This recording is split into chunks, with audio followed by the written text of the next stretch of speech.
Hi, my name is Ksenia Trukova. I'm a journalist, and here is my story. I'm originally from Russia, and I began working on TV 25 years ago, in the spring of 2000, just as Vladimir Putin came to power. I was young and thrilled to have landed a job at NTV, the best news channel in the country at the time. But after just a year, the state oil company Gazprom took over NTV. I was a morning host, but one day I was told not to come in. Gazprom had come in overnight, taken control, and brought in new management. There were mass protests, celebrities and politicians rallied to save the channel, but it didn't work. My job was taken away. But the team refused to give up. We started broadcasting on another channel, TV6, and I was once again a morning host.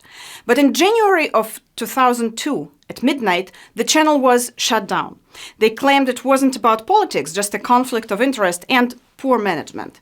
Again, there were protests and people stood up for the channel, but it didn't help. My job was taken away for a second time. We kept fighting though, and started a new channel called TVS.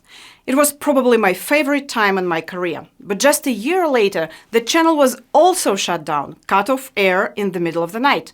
I showed up for my morning shift, only to find that there was no work left.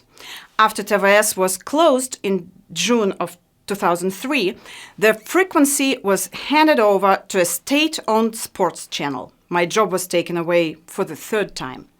I also worked as a media trainer at Internews, led by Manana Aslamazyan, whom some called the matriarch of Russian journalism. Since 1997, Internews Russia has played a pivotal role in developing independent media in the country. According to their statistics, around 15,000 people had taken part in their programs. My course on how to write for TV was taken by more than 200 journalists. But in 2007, a criminal case was fabricated against Manana, forcing her to flee the country. She was charged in absentia and placed on the international wanted list. Thousands of journalists around the world defended her, and the charges were eventually dropped. However, the Center for Training Journalists was effectively shut down. My job was taken away for the fourth time, and it wasn't the last. In 2009, while working for the private TV channel REN-TV, I was suspended from the air and eventually forced to quit. I later learned it was because I posted a joke about Alina Kabaeva, Putin's rumored lover, on social media. At that point, the channel had already been bought by Putin's banker, Yuri Kovalchuk. My job was taken away once more. I then began working mostly for radio, believing that TV in Putin's Russia no longer had a future. In 2011, I joined the radio station CDFM.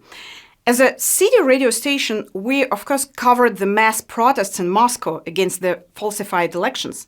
The Kremlin didn't like that. Shortly after, the current management was fired and a more loyal team was brought in. I had to leave too. My job was taken away for the sixth time. If you think it's the end of the list, you're mistaken. There were other media and other projects shut down or taken over by Putin's regime. And here I am now, a journalist for Voice of America, having crossed the ocean to work in a free country. And yesterday on Sunday morning, I received a termination notice from Voice of America. Voice of America, an 83-year-old news organization, has been silenced. There is no more broadcasting in the countries where we operated, no radio, no TV. It happened overnight. We didn't even have a chance to say goodbye on the screen as we did on TVS when we were cut off. I can't go back to Russia because 2 months ago I was labeled a foreign agent by Kremlin, so I cannot go back. My personal journey in journalism illustrates what Putin has done to the media in Russia. There is no media left there. It's a scorched field.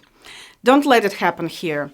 As the saying goes, first they came for the journalists, and then we didn't know what happened.